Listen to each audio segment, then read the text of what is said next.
Hola a todos. Finalmente, hoy, martes, today, Tuesday, we started with Introduction to Spanish. But before we start this course, let me explain you a little bit what is this course about. If you are a total beginner, like if you don't have any clue besides hola, ¿cómo estás, or even less than that, this course is for you. Because we're gonna start it from scratch, okay, from the alphabet. This course is gonna have 12 lessons, okay? It's gonna be running Tuesdays and Thursdays, okay? And we're gonna go, like I say, from the basic. But also, in case that you, for example, never study Spanish, however, you've been going to Spain, Latin America, you have people, friends who speak Spanish, maybe you're watching a lot of the movies, the series, the music, so you have vocabulary, you have, some knowledge, expressions, but you never have the grammatically structure, and you never actually study Spanish. So this course is also for you. Because although you already know probably a lot of words and stuff, this course will help you to enhance the way you speak. Okay, will help you to and instead of just saying by heart the word that you memorize already, it will help you to make your own sentences. It will help you to understand better the language and to to enrich the way that you speak in Spanish. So either way, if you never have any knowledge or have a lesson of Spanish, or even if you have a bad but you want to reinforce the way you speak, this course is for both of you. Okay, so today first we're gonna start with the alphabet, then we're gonna move on to the pronunciation of some of the letters of the alphabet, and by the end we're gonna do saludos y despedidas, then in English is greetings and farewells. Okay, so we're gonna start first with the alphabet. Are you ready? Let's see.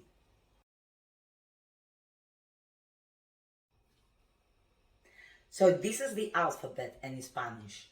Okay, so I'm gonna start to name all the letters and then we go to pronunciation.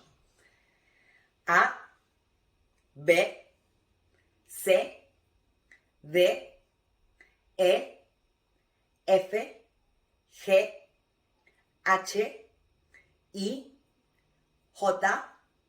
K, L, M, N, Ñ, O, P, Q, R, S, T, U, V, W, X, Y, and Z, or Theta.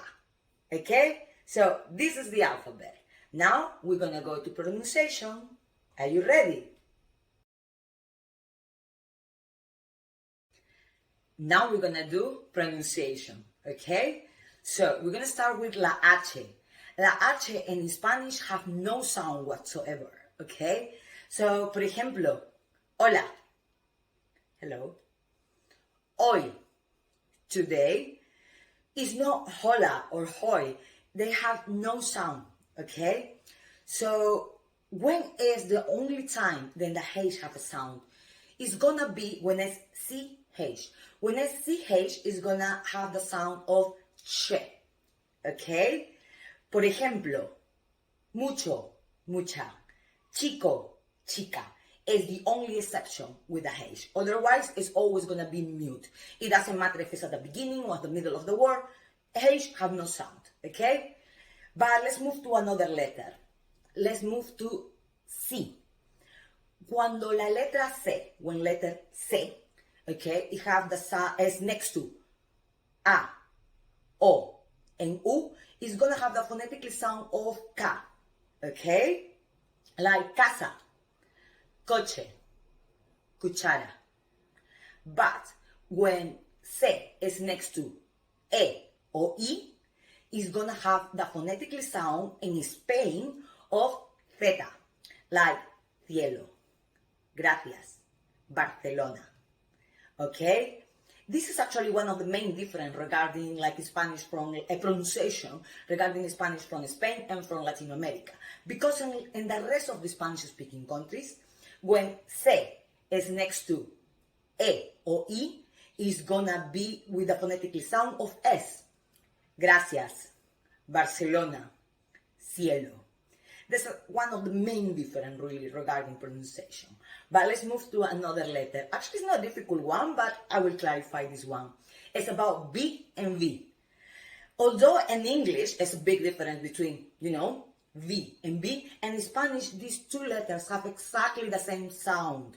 I know that you probably have heard that sometimes even Spanish-speaking people who tend to say like viernes or stuff like that. The right way is that B and V, they are B and B. They are exactly the same.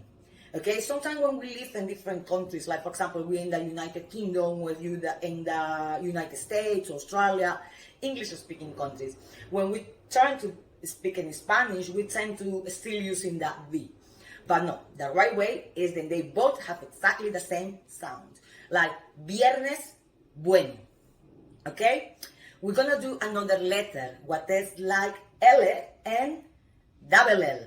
L y double L. Why? Because the sound of L on its own is like L, Lima, limón. Super simple. When it's two L's, it's gonna be the phonetically sound of J. Like calle, llama. Okay? So that is the difference with these two letters. When it's one L and when it's two L's. Okay? But let's move on to the last one, what is gonna be R. I know everybody always, it's their favorite one, isn't it? R. When the R is at the beginning of the word, it's always gonna be a hard sound, like ropa, Roma, rojo. It's hard sound because it's at the beginning of the word. When the R is at the middle of the word, it's gonna be a soft sound, like my name, Maria. It's not gonna be Maria. It's gonna be Maria, soft sound, okay? But when you see two R's, okay, and one word, automatically it's gonna be hard sound. The famous typical example of perro and pero. Perro, a dog. Pero, but. Okay? So that is regarding the pronunciation of these letters.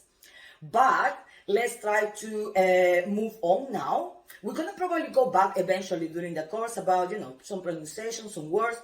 But this is for today regarding pronunciation. Now we're going to move to saludos y despedidas.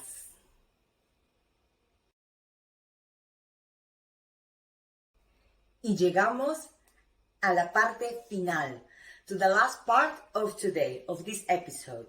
Okay? And that's gonna be saludos y despedidas. Greetings and farewells. Okay? We're gonna start with saludos. Hola. Buenos días. Buenas tardes. Buenas noches. ¿Cómo estás? ¿Qué tal? Okay, these are very standard popular ways to greet someone. Let's move to farewells, despedidas. Okay, adios. And it's another one that actually is very popular too, and it's used a lot everywhere, what you probably know, ciao. It can spell like ciao or ciao, but it says ciao, okay? That is another way to say adios. Bye. Another one would be hasta luego, hasta pronto, buenas noches, y hasta la vista. I know that you're thinking about Terminator, hasta la vista, baby. But yeah, it's still popular to say hasta la vista.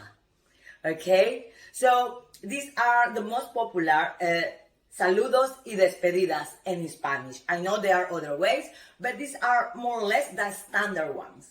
I hope that today was good for you. I hope then it was something new. I mean, if it was your first time,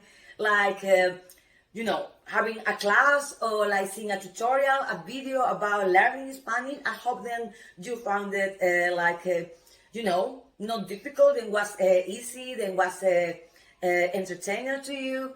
And I really hope to see you on the next episode. That is gonna be Thursday.